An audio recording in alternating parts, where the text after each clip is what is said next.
Gopijana Vallabha Girivaradhari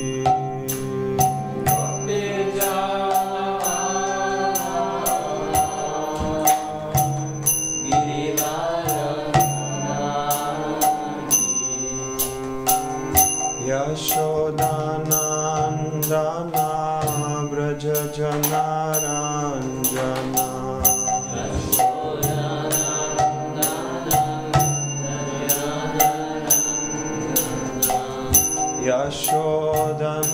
Yashodanandana Braja Janaranjana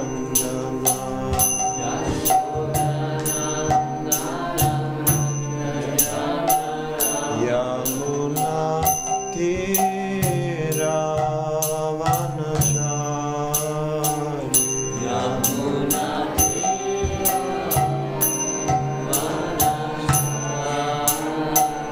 Yamuna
Hare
Namo Vishwapad Paramahamsa Parivrajacharya Stutta Srimati Stilangre Shri Bhaktivedanta Swami Prabhupada Ki Jai Grantaraj Srimad Bhagavatam Ki Jai Ananta Koti Vaishnava Vrinda Ki Jai Gaura Premananda. All glories to the assembled devotees. All glories to the assembled devotees. All glories to the assembled devotees. All glories to Shri Guru and Gauranga. All glories to Shri Prabhupada.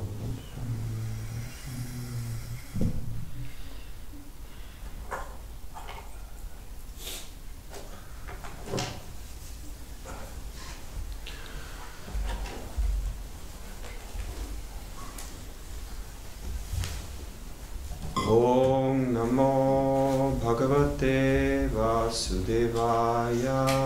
Om Namo Bhagavate Vasudevaya. Om Namo Bhagavate Vasudevaya. Om Namo Bhagavate Vasudevaya. Om Namo Bhagavate Vasudevaya. Om Namo Bhagavate Vasudevaya. We are reading from Srimad Bhagavatam, Canto 4, Chapter 29, Text 59. Iti Veda Vidam Vadaha Shruyate Tatra Ha Karma Yat Kriyate Proktam Paroksham Na Prakashate. Iti Veda Vidam Vada. Iti Veda Vidam Vada. Shruyate Tatra Tatraha. Shruyate Tatra Tatraha. Karmayat Kriyate Proktam. Karmayat Kriyate Proktam. Paroksham Na Prakashate. Paroksham Na Prakashate. Iti Veda Vidam Vada. Shruyate Tatra Tatraha. Karmayat Kriyate Proktam. Paroksham Na Prakashate. Veda Vidam Vada. Veda Vidam Vada. Shruyate Tatra Tatraha. Shruyate Tatra Tatraha. Karmayati Kriyate Proktam. Karmayat Kriyate Proktam. Parokshana Prakashate. Parokshana Prakashate.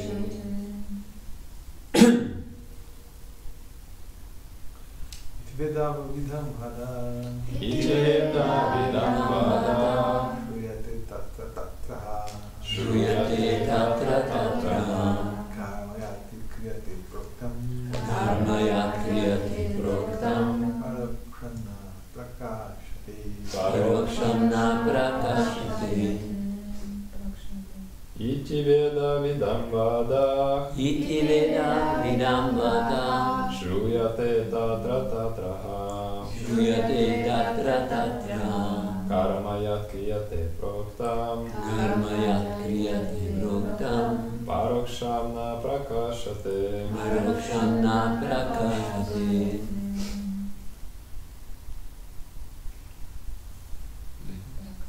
Iti Veda Vidam Vada.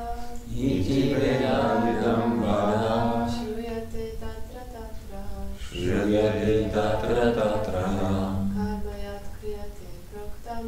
Karmayat Kriyate Proktam. Paroksham Na Prakashate. Paroksham Na Prakashate. Iti. Iti. Thus. Vedavidam, Vedavidam, of persons who know the Vedic conclusions. of persons who know the Vedic conclusions. Vadaha, Vadaha, the thesis. thesis. Shruyate, Shruyate, is heard. is heard. Tatra tatra, Tatra tatra, here and there. here and there. Ha, Ha, certainly. certainly. Karma, Karma, the activity. the activity. Yat, Yat, what. what Kriyate, kriyate, is performed. is performed. Proktam, Proktam, as it was said. as it was said. Paroksham, Paroksham, unknown. unknown. Na prakashate, Na prakashate, is not directly manifested. is not directly manifested. So we still have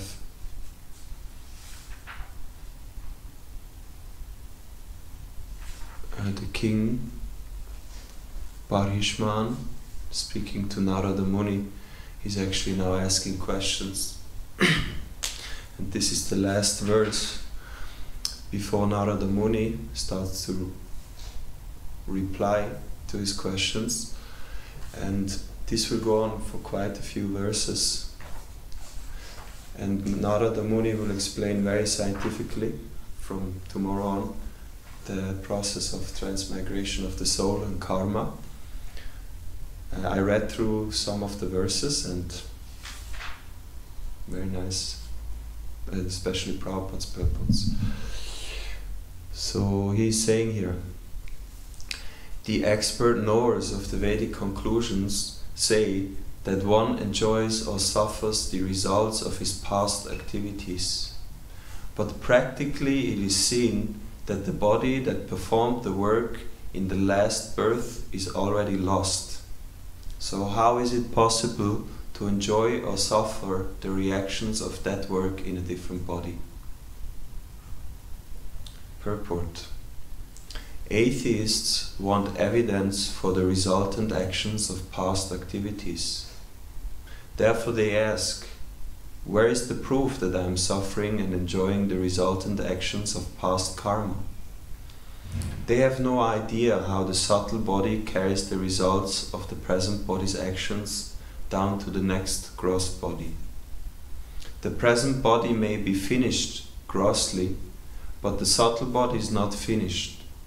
It carries the soul to the next body. Actually, the gross body is dependent on the subtle body. Therefore, the next gross body must suffer and enjoy according to the subtle body. The soul is carried by the subtle body continuously until liberated from gross material bondage.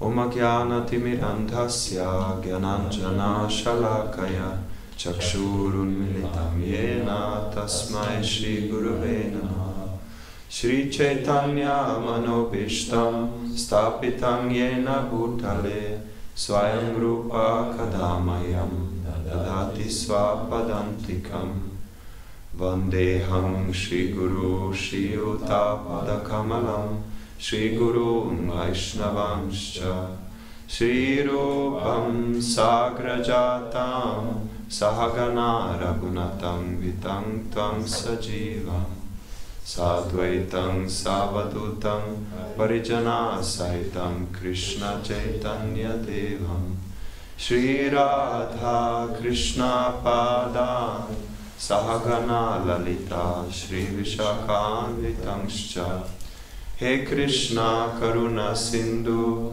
Dinabandhu Jagatpate Gopesha Gopika Kanta Radha Kanta Namostute Tapta Kanchana Gaurangi Radhe Vrindavaneshwari Prishavanu Sute Devi Pranamami Hari Priye Panchakalpa Tarubhyascha Kripa Sindhu Bevacha Patitanam Pavanebhyo Vaishnavebhyo Namo Namaha Jai Sri Krishna Chaitanya Prabhu Nityananda Shri Advaita Gadadhar Shivasadi Gaura Bhaktavinda Hare Krishna, Krishna Krishna, Hare Hare, Hare Rama, Rama Rama, Hare Hare.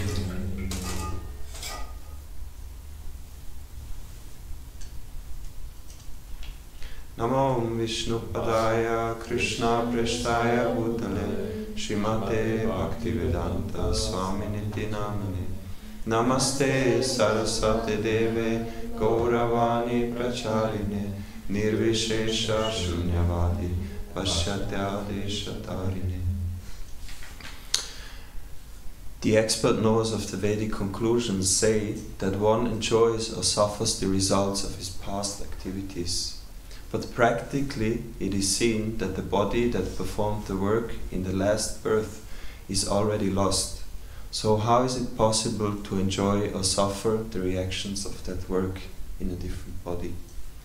Hare Krishna. So I hope I can speak something useful. Actually, I was reflecting how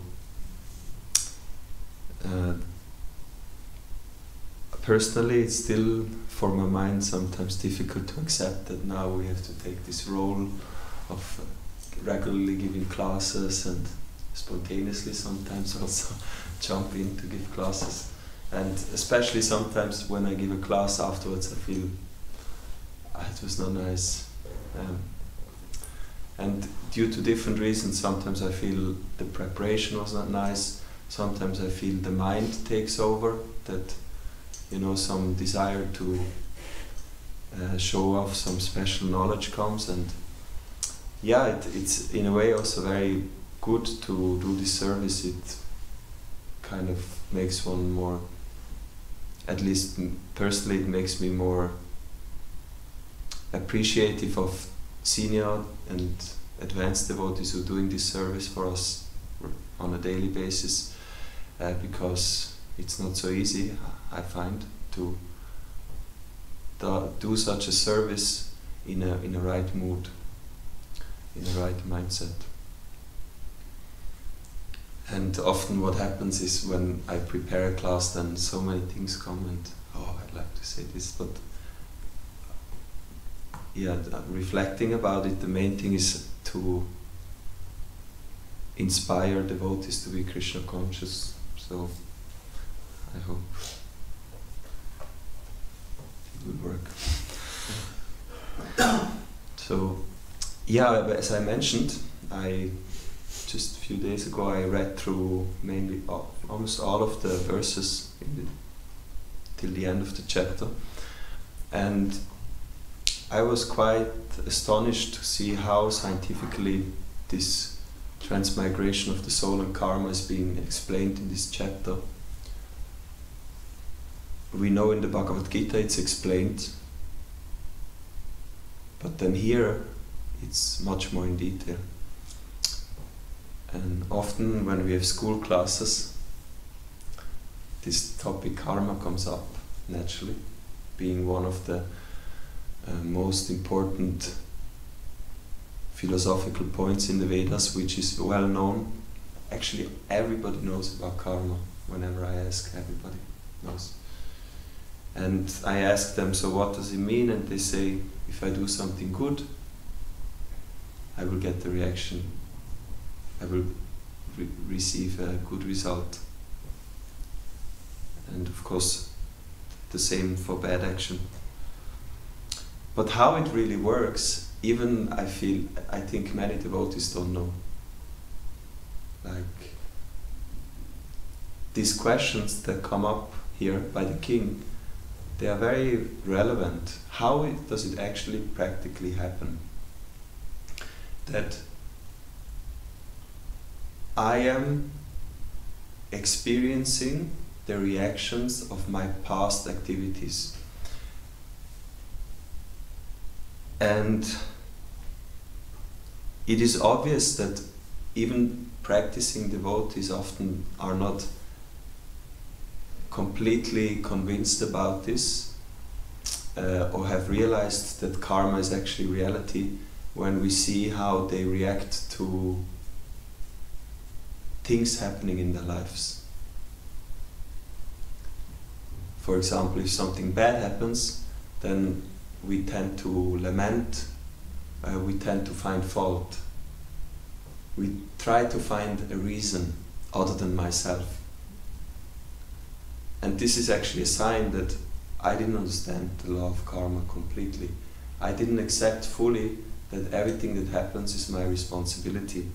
And I would like to speak a little bit about this, especially some extreme examples how one can be completely ignorant about the law of karma, and one can be completely aware and conscious about it, even though the circumstances might be not so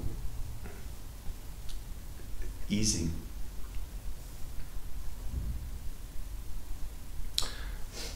Srila Prabhupada mentions in his purport how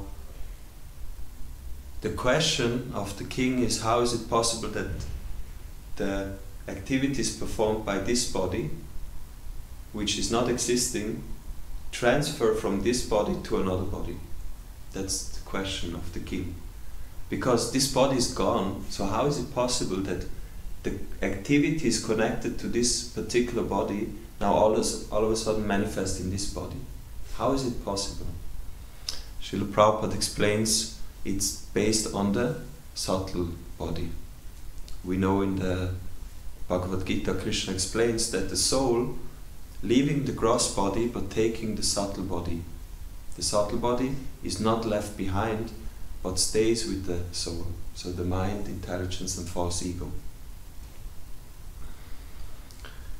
And Srila Prabhupada, in one of the upcoming purports, he compares the subtle body to the root of a plant. And it's a very good example. One thing that came to my mind was growing up on a farm, our father from time to time he asked us to go out in the field and weed.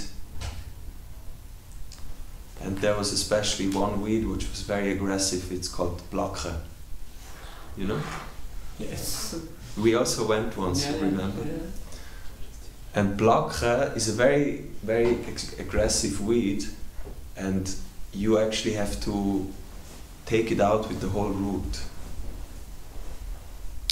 And I remember being young, it's not that we voluntarily wanted to do that, but we were kind of gently pushed, sometimes a little less gently, and so we had to do it. And of course we also, you're not inspired, and usually you don't do it properly. Because taking out these weeds, it's an effort, you have to really take it out with the root. And then, because we are not inspired, sometimes we just take it out superficially, meaning not the whole root.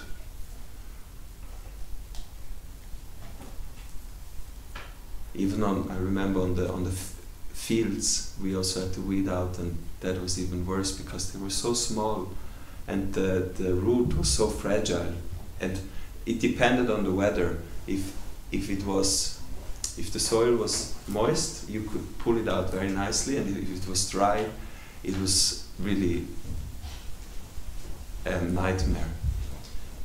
And I have to admit, many times I didn't care. I just pulled, and if I got the root or not, it was not so. Anyway.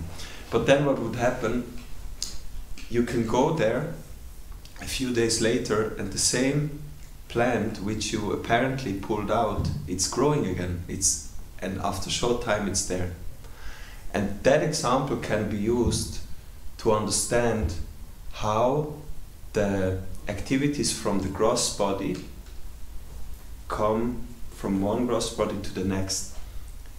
By this example, like when I remove the upper part of the plant, which can be compared to the gross body, it seems like this entity is gone, but actually the root, meaning the actual cause of the plant, is still there, so it will grow again. And in one purport, Prabhupada even makes the point that in this way the gross body continues. Like you can take the same example. even though the root and the plant, upper plant is gone, but because from the root again the plant comes, there is a continuation of the gross body. Which is very, if you think about it, it's very intriguing to think that there has been another gross body which was connected to this one by my subtle body.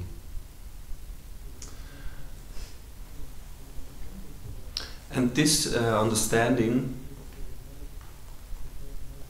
we have to, I feel we have to contemplate about this. We have to see how does it actually apply in my life, and how can I really accept this fact.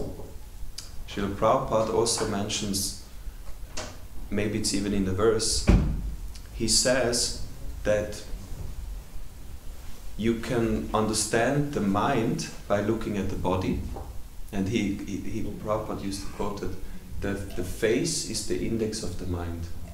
I guess you have also heard that if I look in a person's face, but not only face, if I look at the whole body, I can understand what is the mind. And then he says, and by looking at the mind, I can understand what was my previous life. So it's like a chain, and it's all connected with each other.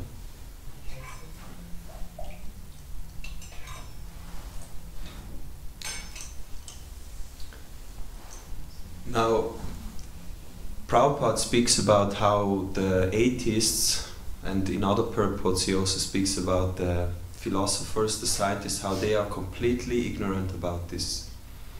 And I was thinking also about an example, let's say, I asked Mahakrishnananda Prabhu, you are here in this room, where have you come from? I don't know. I don't know where I came from, I forgot. And then you just carry on with your activities, and not really, the question doesn't really affect you in a way that you start to think about, hey, hold on, how did I come here? And that's the level of ignorance where we as a human society are in at the present moment, that if we all look back individually, when was the first moment you remember? We actually don't know. It's like, I don't know how I came here. I just all of a sudden I was here. And that's a very gross type of ignorance that we don't, and we take it for granted by our education system, by our value system. For us it's normal, But actually it's very abnormal that you don't think about, hey, where did I come from and where do I go? And that's why it's so important to hear from the Vedic scriptures. That's why these books are so valuable, and Srila Prabhupada did the greatest welfare activity by giving that knowledge. And even for us, studying these verses, we really can appreciate the depth of knowledge which should be then practically applied in our knowledge. And as I mentioned, I would like to speak about some examples how, first of all, ignorance of the law of karma, and at the same time knowledge about the law of karma, how that manifests and how it has a very deep impact of the living entity. And one thing, it's interesting because it just happened yesterday, and it's very much connected, or at least I can very much connect it to this verse. Maybe you remember, maybe you don't remember, but when my family and friends came on my birthday, there was one old friend, his name is Kevin, and his parents, I know them very well because they kind of took care of me for some time, and so I'm in touch with his father, and I also invited him to come, but he couldn't come, he was not here. And he mentioned to me that he has an aunt who wants to commit suicide by going to Exit. Exit, you have heard of Exit? Exit is an institution, and Switzerland, I think, is one of the few countries where it's legal. So there's a company who helps you to die. So he mentioned that he cannot come because his aunt who wants to commit suicide, he has to help her, be there for her. And so he wrote me a message, and then I didn't have time to read the message until yesterday for 2 days, and then yesterday I read the message, and it was saying that actually the day before he wrote, he said tomorrow at this and this time she will leave. And when I read it, it was just that time. So I was like, whoa, that person is just now. And so I wrote to him, so how was it? And he immediately replied, yeah, she went. And why do this example, or why is it so much connected? Why does a person want to commit suicide? Because life is not tolerable anymore. And so I leave. And I go to this exit institution and I tell them, please, you kill me. In a very straightforward manner. That's what it means. And connecting to this example, it means that I take away the plant but not the root. I have a problem which is based on the root of the weed, but because I'm ignorant about karma and life, I just remove the body, and we know as devotees what will happen. She still has a subtle body, and now she will suffer even more. Because it's explained that if a living entity commits suicide, it's a heavy transgression against the law of nature, and you reject the gross body, and the reaction will be that the nature will not provide you a gross body for some time. Jai Jagannath Baladev Subhadra Shishi Gornitai Ki. And so now that person who tried to escape and solve all the problems is still stuck with the subtle body, and Prabhupada explains nicely also.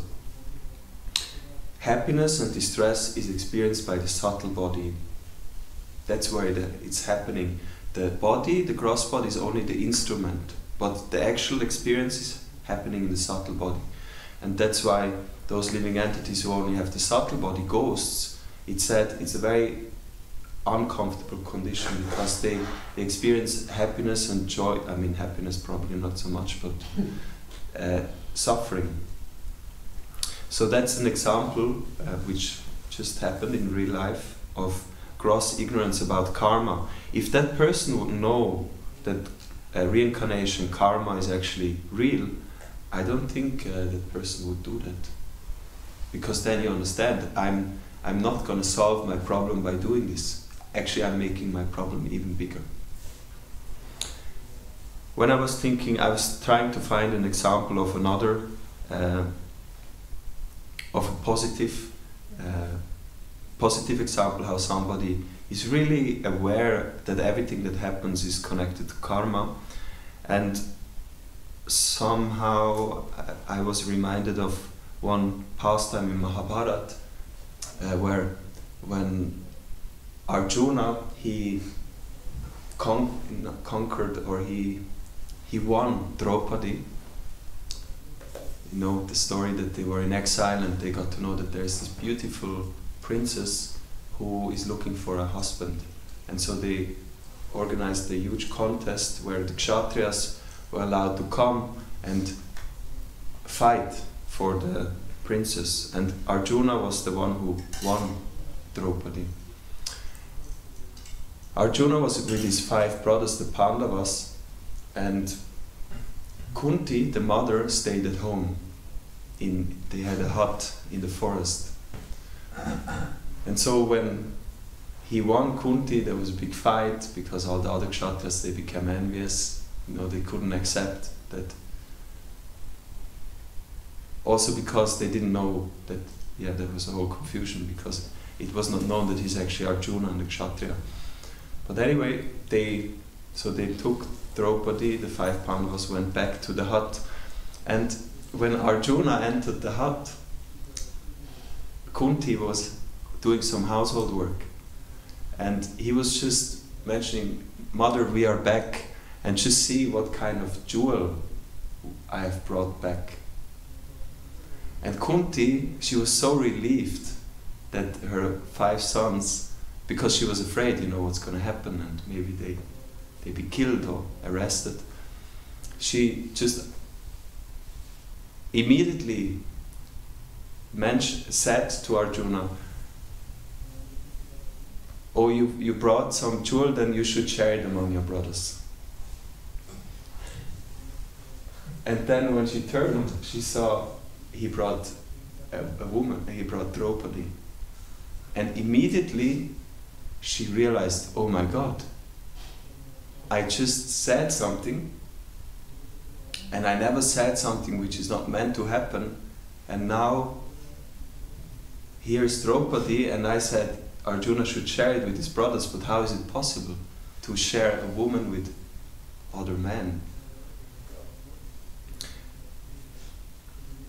I was reflecting about this because often you see in Mahabharata that somebody says something and it has to become true, and I was reflecting because the other day I was not promising, but I agreed to Krishna Premahopa Prabhu to do something, and then later on I was went through something, so I went to him and I told him, Krishna Premahopa Prabhu, I cannot do this, and so it shows the quality of human being I am, and these of course are very qualified human beings, and it's very difficult to understand how is it possible for them to have this consciousness. So the whole pastime, how it unfolded, we know that Draupadi actually married all the 5 Pandavas, but even in today's world, it would be very strange what to speak of 5,000 years ago when a woman was really chaste. So it was a huge conflict, but it happened. And so by looking how they deal with these kind of circumstances, we can learn a lot about how you can be conscious of the law of karma. And the first thing is actually revealed that I'm a little bit hesitant because I feel whatever I say now will be used by Krishna Premahopa against me after, in regards to our agreement which I broke. So in the Bhagavad Gita it is said by Krishna that every activity is based on 5 factors, by the body, by the senses, by this living entity, and by the different endeavors. And he clearly points out the 5th and most important is the Deva, means the super soul. So Kunti, when she speaks that and realizes the situation, she immediately understands, I said something which was definitely, it was sanctioned by the super soul, otherwise I couldn't say it. And now that I said it, and it's connected with Deva, the super soul, it has to happen. That's kind of the understanding they had, and that whatever activity, whatever word I say, it has to happen. And then we know the story how she went to Yudhishthir, and Yudhishthir, being Dharmaraj, he contemplated on the situation, how can we make sure that her word doesn't go in vain, at the same time we don't break Dharma. And he's mentioning that Dharma is very complicated. It's not static, but it's dynamic, meaning sometimes what is Dharma in this situation is not Dharma in another situation. It has to always adjust. And he gave some examples of other women who married more than one husband. And then at some point when they told, actually the father of Draupadi, Drupad, he came to the hut and he was so happy, Arjuna, because it was his desire. He knew about Arjuna and he wanted actually that Arjuna becomes the husband of Draupadi. And then, so when he said, so when you're gonna marry, Arjuna actually revealed the secret to him that she's not only gonna marry me, but all 5 of us. And Drupad, he basically lost it. Because his daughter is supposed to be chaste, and now he's saying she's married. And he said, how is it possible? You are Dharmaraj. He said to Yudhishthira, you are Dharmaraj. How is it possible that you're suggesting this? And as always, guided by the super soul, some sage arrives at the place, Vyasadeva, to solve the issue. So Vyasadeva came in and they asked Vyasadeva, and Vyasadeva, he said, yes, actually, it's okay. And then he said what happened in previous life, that Draupadi, as a woman, she was praying to Lord Shiva for a husband, and the problem is she prayed 5 times. And because she prayed 5 times, and again, we are dealing here with some very sophisticated beings, it has to happen. You prayed 5 times, so the law of karma means now you need 5 husbands.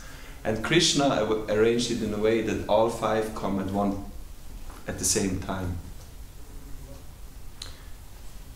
And so, even though, so they did it, they married, all of them married Draupadi,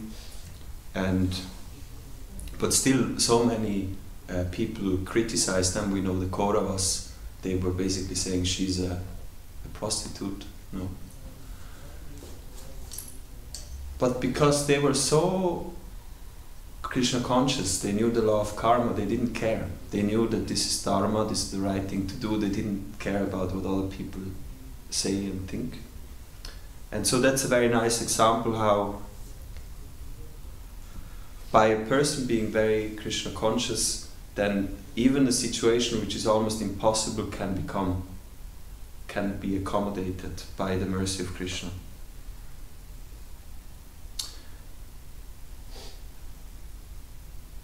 So actually what I wanted to go out is, so we spoke about this law of karma and how the subtle body, even in Draupadi's case, that desire she had in a previous life, how was it carried on to Draupadi? It's carried on by the subtle body. And also one thing to reflect on, of course, is how the super soul being present everywhere, it makes such an arrangement that things unfold. Kunti stays at home, and Arjuna walks in a certain moment, and then Kunti says something, and it's all under the direction of the super soul, who's like a director who's making a play. And that's how karma unfolds. So the subtle body, from this we can understand that it's our subtle body which is the most important. We shouldn't make the mistake of trying to remove the weed just by breaking the upper part, but we actually have to take out the whole plant with the root. And this is also mentioned in the scriptures, in the Bhagavad Gita, that the mind is the center of activities and especially of yoga practice. Yoga is not just some physical exercise, and also for devotees it's not something which is too externally, but it's Krishna consciousness. It has to do with our internal cultivation. And what is the way to basically remove that subtle impurities which create the unwanted karma, the unwanted, so that we suffer? It's by being Krishna conscious. And Krishna conscious, Krishna is compared to the sun that purifies. The sun is known in the universe as the most purifying thing. It purifies even stool and urine. And the closer something comes to the sun, the more purified something gets. And in a similar way, the closer we come to Krishna, the more purified we become. Our thoughts, our desires, our feelings become purified. So it's a process, No, when we hear in Bhagavad Gita, Sarva Dharmam Parityaja Mamikam Sharanam Vraja Tvang Sarva Papebhyo Ukshayishami Mashacha. Krishna says, if you surrender, I take away everything. But then it's also a surrendering process, meaning Ye Atamam Prabhatyantintang Sudeva Bhajamyaham. One can surrender 1% and one can surrender 100%. And depending on our surrender, he will take away.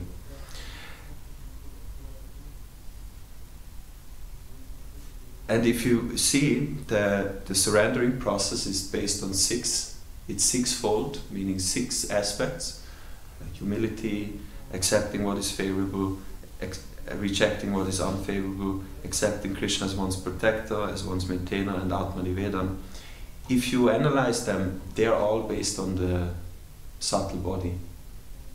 Of course, they manifest, but it's a subtle thing. You know, if we ask, is this person humble or not? It's very difficult sometimes to say because it's a very internal thing. Humility can manifest in different ways.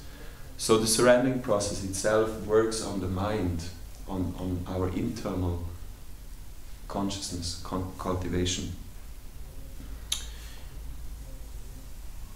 And in this way, also we can, if we really want to understand what is probably most relevant for us, how does Krishna free us from karma? He says, Sarva papebhyo mokshayishyami. My Guru Maharaj used to say, it also should say Sarva punyebhyo mokshayishyami. Actually it's twofold, but Krishna is of course saying this which is more important for us. And he's very intelligent. He's not saying punyebhyo because then maybe we will not surrender. But he's taking away all of it, means our pious and impious activities. And in the Bhakti Rasamrita Sindhu, it's very nicely explained how it actually happens in connection with how bhakti, you know, the first symptom of bhakti is kleshagni, it frees you from all suffering. And there it said that by being Krishna conscious, Krishna, he will remove gradually one layer of suffering by the other, and it starts with the sinful reaction, then the desire for sinful activity, and the highest is the ignorance. And by also thinking about this, that's why Bhakti Yoga is so powerful, because let's say I'm going to Srimad Bhagavatam class. What does it actually do? It removes immediately the ignorance. So it starts on the highest level, and in this way Krishna consciousness is so powerful that it can actually make you perfect in 1 minute. So that should be our inspiration, that we continue with this process of surrendering, and then gradually our subtle body will become purified, and we will not, this weed will not grow again, but our spiritual body will manifest, and we can go to Goloka Vrindavan. So thank you for your attention. If there's any comments or questions, we are already over time, but maybe Krishna Prema Rupa Prabhu or Vrindavan Chandra Prabhu, you want to add something? I have a question, yes.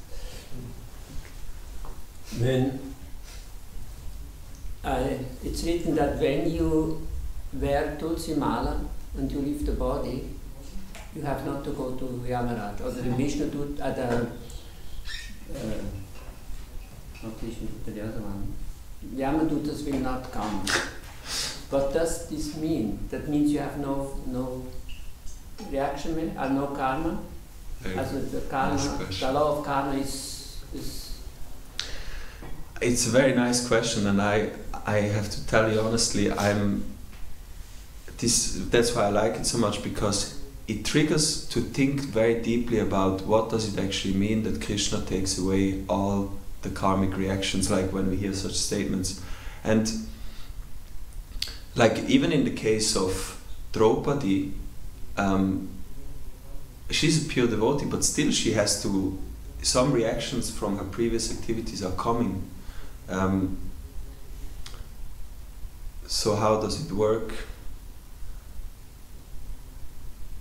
my speculation was, because in the Bhakti Rasamrita Sindhu you have the different varieties of reactions. One is the actual experience, one is your tendency inside, and one is the underlying consciousness which is making everything happening. No, the ignorance is making everything happening.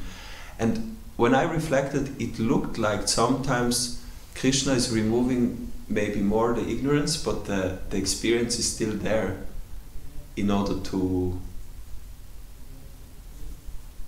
teach the world, and also teach the devotee how he make him more humble, more Krishna conscious. So if you ask, your question is how does it work? I don't know. I think it's very complex,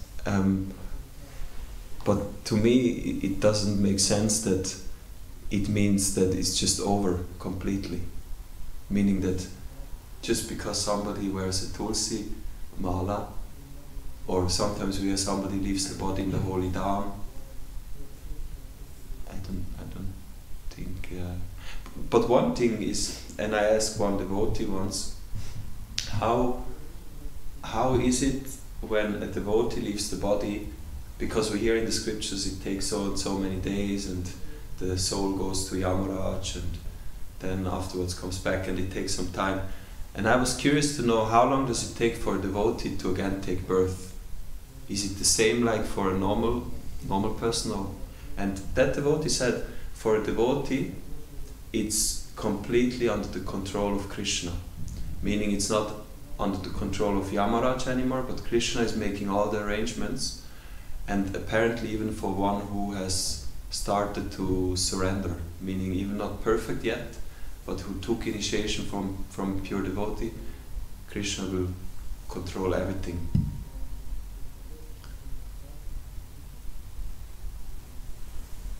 What do you think? What do you think?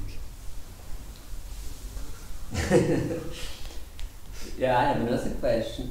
When Yamaraj gives us the result for bad deeds, that means he punishes somehow. And who gives us the good thing?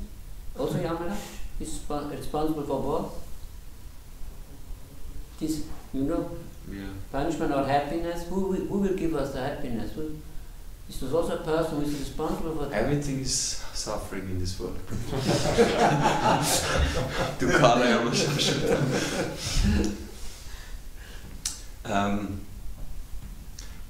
Somehow when you ask, so many things come to mind, because also from this astrology point of view, it is said that even in the scriptures, they are bona fide scriptures, by the way, these Vedic scriptures, and one is by Parashara Muni, and Parashara Muni is describing how Vishnu is giving the karmic results through the agency of the planets. So it's a whole combination of things, how we heard how the gross body is the instrument to receive suffering, but the suffering is actually experienced in the mind. But still you need the gross body, and the gross body is controlled by a certain factor. I'm just thinking out loud to see if it maybe brings some clarity. Prabhupada mentions in some books that Yamaraj, he is living on the planet Pluto. He says that the Plutonic region is where Yamaraj. So Pluto is a planet which also controls the living entities, and it's not in the Vedic astrology, it's not included, but it's the planet of Yamaraj, and they know it. But Yamaraj seems to be in the background, and what we can perceive, how karma unfolds, for example, is done by other entities, like Shani, Saturn, Shani Dev. He's one who gives you good and bad things, and other devas, they will give you the reactions. There are so many descriptions how you can suffer, but I never read something how you can enjoy after. how you can enjoy after. But the Vedas are full of description, maybe not in our scriptures, but I mean there's many descriptions. But that's not what we study. These scriptures I never read, but you have some knowledge about it? No, but I mean it's described like that in the Vedas there are a description of the planets and the enjoyment that you can get. That's basically good karma means you go to heaven and then there you enjoy. I mean in Bhagavatam we have some description. Nasvargaloka, Somarasa, all these things. Must be very nice. Yeah, I guess so. I mean, I couldn't probably conclusively answer it.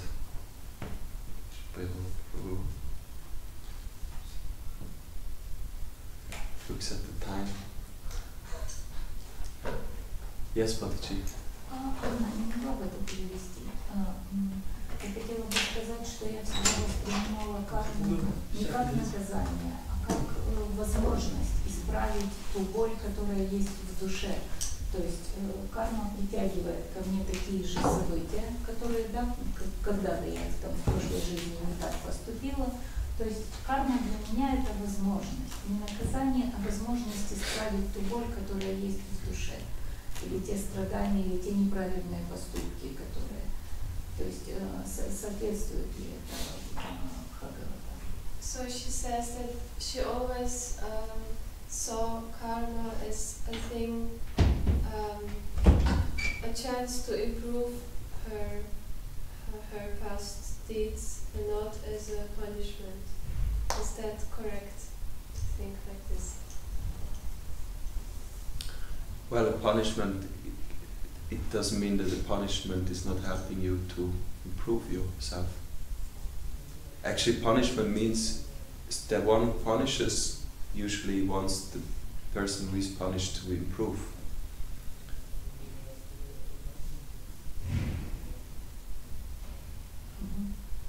But we sometimes maybe like it more if the word punishment is not used and if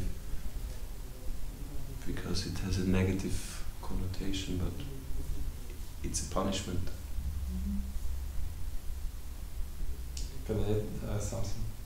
I think about these words and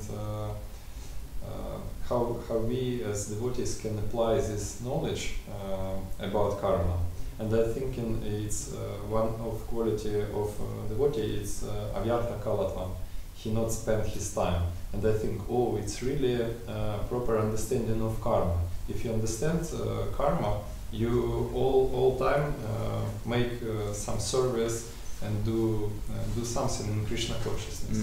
So for us, it's very practical knowledge. Nice point. You understood? Yeah, nice point. Thank you. Because when you waste your time, you're also doing karma. Yeah.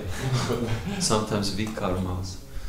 Okay, let's maybe finish here. Thank you.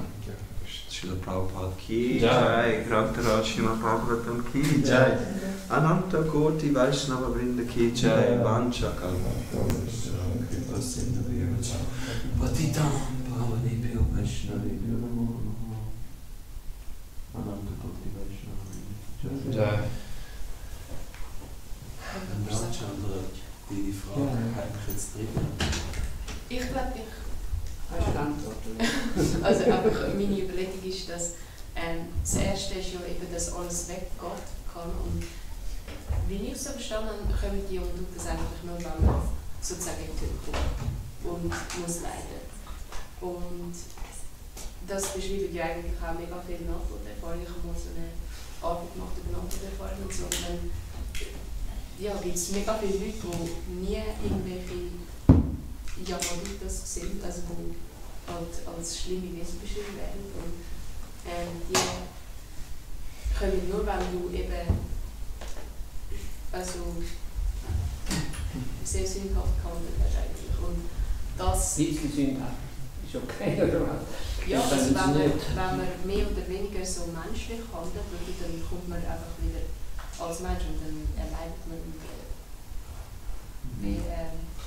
gewisse Sachen, aber wenn man, also die Höhle ist ja wie so eine Zwischenstufe, oder, wo man sich reinigt und dann wieder ein Leben überkommt. Und das passiert nicht bei jedem. Also viele beschreiben, dass sie einfach Das ist sogar jüdisch, die hat auch noch so zu Yamarash, weil er irgendeinen Fehler gemacht hat. Ja. Und das war ein ganz kleines Detail verglichen mit dem, was er sonst gelebt hat. Ja, aber ist das nicht, also der Yamarash schaut ja eben auch deine guten und schlechten Taten und sagt, ja, du kannst dort und dort hin. Aber wenn dich die Yamadutas holen kommen, das ist ja so beschrieben wie bei Achamit, also das ist absolut grässlich. Ja. Und das passiert wahrscheinlich nicht, wenn sie tussig sind, weil sie sagen, ja, das ist ein Gott gewählt, wir können das nicht machen. Aber es ist vielleicht etwas anderes, als dass eben Yamarash schaut, was, also wo du dann weiter hinkommst. Und das ist ja jetzt ein schlimmer Vorgang. Also es ist so eine Interpretation. Und die zweite, was ist die zweite Frage? Bei der zweiten kann ich im Fall jetzt noch etwas sagen. Ja. Einfach weil Astrologie ist eigentlich nichts anderes, als es erklärt, wie Karma funktioniert. Und wenn du fragst, wer gibt denn, du hast jetzt das Lied von Yamarash und wer gibt das Gute? Ja, ja. Das ist eigentlich, wenn du Astrologie anschaust, was heisst denn gut? Weißt Ja, für in den meisten Fällen eben, dass du ein nice Body oder intelligent oder was auch immer. das sind, also jetzt zum Beispiel ein schöner Body ist dann zum Beispiel Shukra in der Astrologie. Oder wenn du gescheit bist, ist es Buddha. Oder wenn du Was sind das Namen von viel Planeten jetzt? Oder? Macht hast, Surya, ja. Und das sind die Demigods, wo das gibt. Ja, ja. Aber ich denke eben im tieferen Sinn, die geben dir etwas Materielles, aber unsere Philosophie stimmt ja, sie geben dir kein Glück. Ja, es ja. ist ja immer Suffering. Natürlich, ein schöner Body heißt nicht, dass du glücklich bist, oder? Und ich glaube nicht, dass Yamarash er ist, also ich müsste noch mal nachlesen, er ist doch mehr der, der das Protokoll führt und nachher die Entscheidung trifft. Aber Suffering und alles wird, glaube ich, auch von Situationen, die du erlebst, wo dir Suffering gibt, macht ja nicht er selber, sondern Nein, aber der ich andere. meine, das sind ja die verschiedenen Höhlen, das sind ja beschrieben, oder? Was da alles mit dir können machen oder zum die bestrafen, oder? Und das tönt ja unglaublich liebevoll, oder? Also, und dann, wenn es noch heisst, so und so viel Leben lang und so weiter, oder? Also, der macht das auch nicht er, aber er entscheidet, ob du dorthin musst oder nicht. Das ist der Punkt, oder? Das ist für mich wie jetzt auch, als ich das gesagt habe, eine Erklärung, warum das Prabhupada erwähnt das und man weiss, dass das Yamarash ist auf dem Pluto. Also dort ist Yamarash und das ist die Region. Aber er ist nicht der, der schlussendlich einem das Karma gibt. Er ist, glaube ich, mehr der im Hintergrund das Protokoll führt und entscheidet, wo jemand geschickt wird. Ja, was ja, ja. So empfinde ich schon, ja. Ja, aber das kann man ja auch. Also dann schickt er dich auch irgendwo, wo du eigentlich ein glückliches Leben hast. Also das ist ja alles zusammen. Der himmlische Planet, wo man genießen kann. Ja. Und im Astrologie sind Planeten immer unterteilt in Glücks- und Unglücksverheißungen. Also die einen Planeten können da etwas Gutes geben, die anderen Schlechtes. Und das ist bei jedem gleich. Also das ist es von Person zu Person unterschiedlich, was die Planeten machen? Oder Klar, sind die ja. immer genau Das ist ja jedes Leben ist individuell so, jeder hat eine andere. Der Planet gibt jedem etwas anderes. Was er halt verdient in diesem Leben.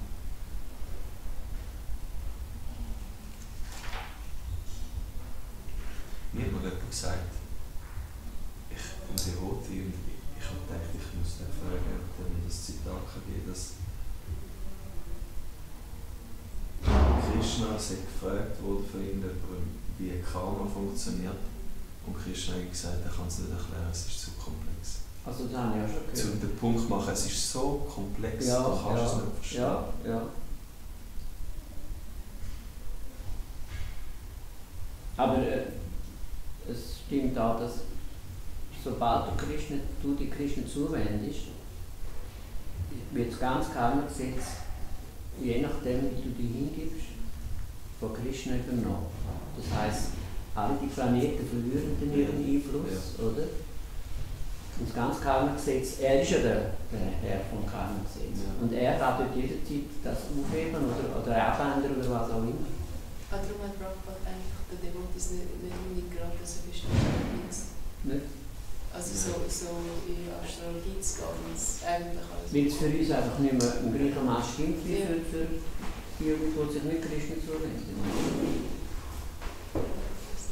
Ich habe vor kurzem mal einen nice Quote in diesem Zusammenhang gehört, der sagt, nicht einmal ein Devotee oder so, ich glaube ein Christ, dass if you choose your destination, your destiny will change. Also in anderen Worten, wenn Karma als Devotee, wenn du dich auf Krishna fixierst, das ist die Destination. Your destiny will change. Ja, ja. Das ist Sonst wären wir eigentlich hoffnungslos, oder? ja. Ja, also dann kannst du ja eigentlich nichts mehr ändern, oder? also von dem Leben da, Ja. wir genießen ja vor allem auch am letzten von dem Leben, das jetzt ist, aber man kann schon mit mehr oder weniger besseren und schlechteren Tagen das einfach nicht rechnen.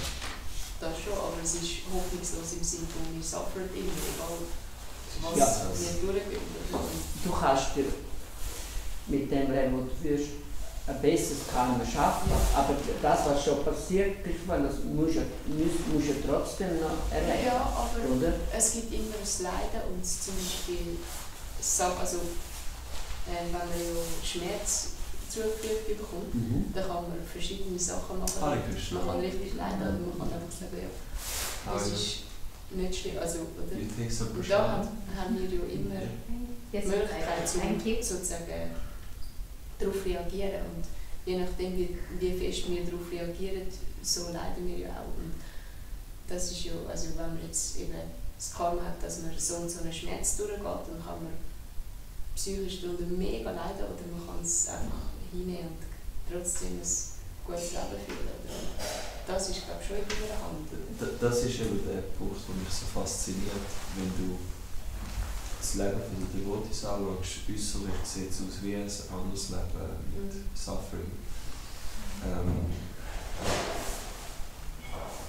Letztes war Mataji da, Schülerin von Gogovinda Swami. Und sie hat mal Gogovinda Swami gefragt, wie ist es möglich, dass Prabhupada so gelitten hat am Schluss. Magst du dich erinnern? Nein. Die Gogovinda hat ihr gesagt, so lustig gesagt, er hat zu einem Brahmachari gesagt, please bring me some cow dung. Bring me some cow dung, we have to wash her brain. We have to wash her brain. Und er hat gesagt, you fool, you think that he was suffering. He was in the highest state of enjoyment, in the highest stage of ecstasy. Und dass wir es nicht verstehen können, äußerlich sieht es aus wie Suffering, aber innerlich ein Devotee. Und eben mit dem Punkt, dass du hast, das eine ist, was sich äußerlich manifestiert, das andere ist, was sich im Grobstofflichen, das andere im Fein, und das Höchste ist eigentlich dein Bewusstsein.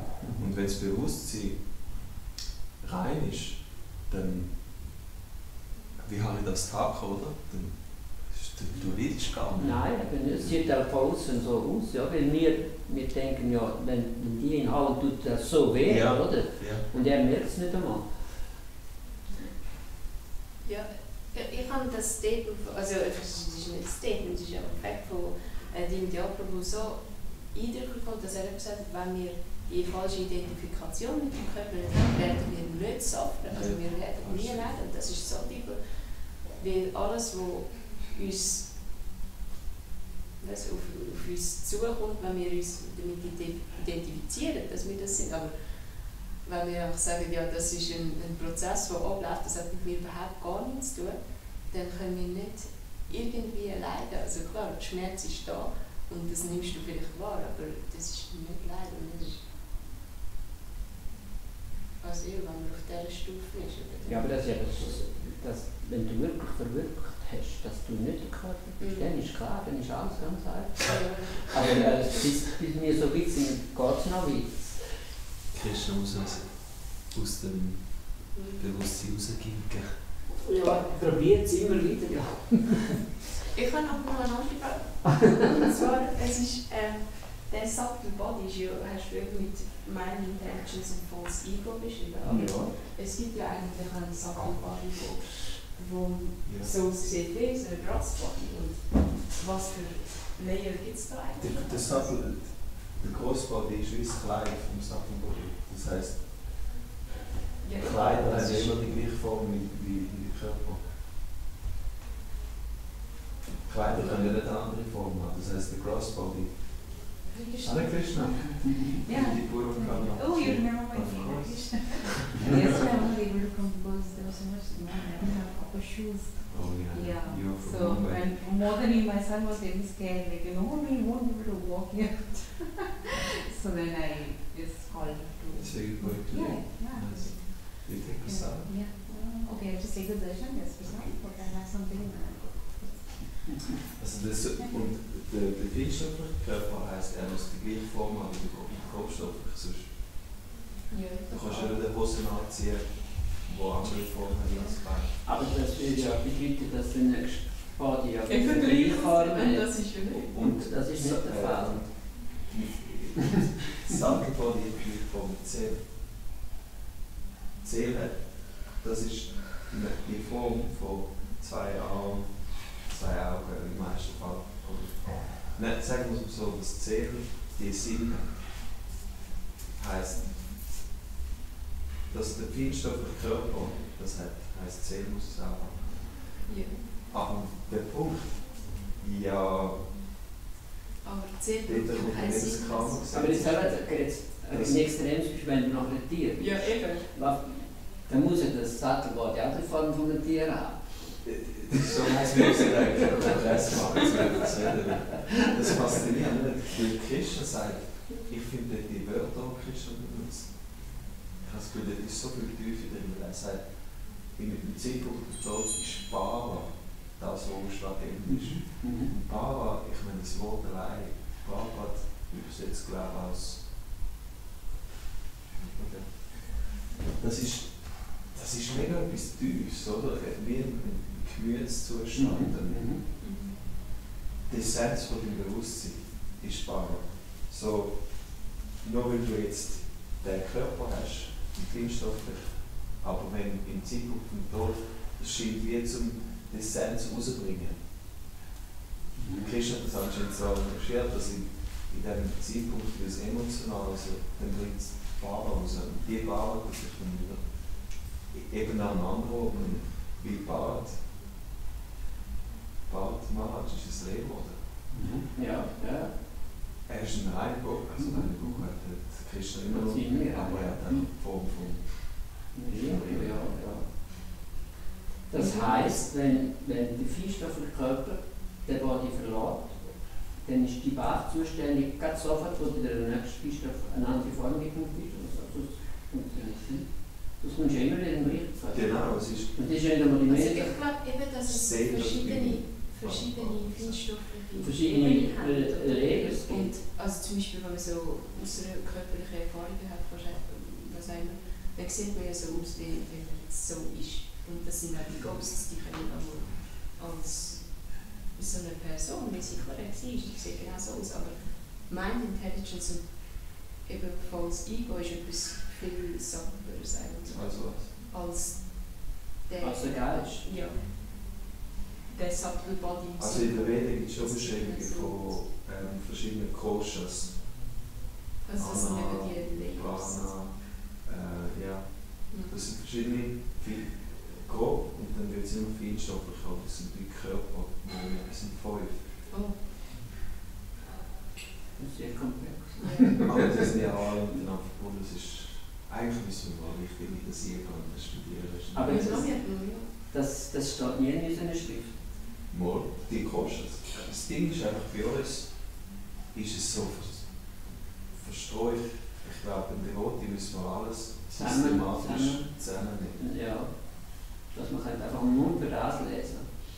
Ja, ein Schritt für Schritt. Oder? Ja. Und dann kommt die nächste Frage, ist das so relevant für dich schlussendlich? Oder ist das einfach zum irgendwie die Intelligenz befriedigen? Ja. Aber der Kampf endet jetzt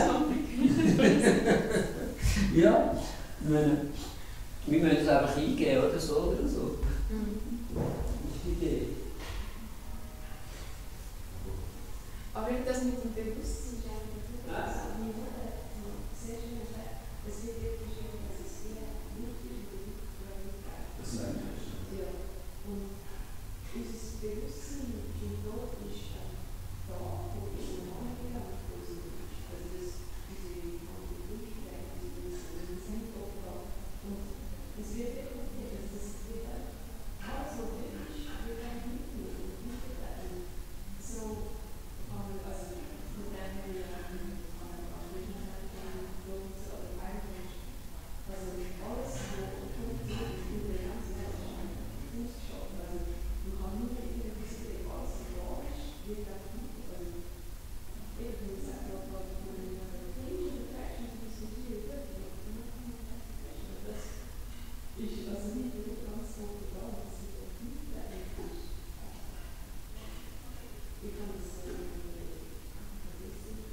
really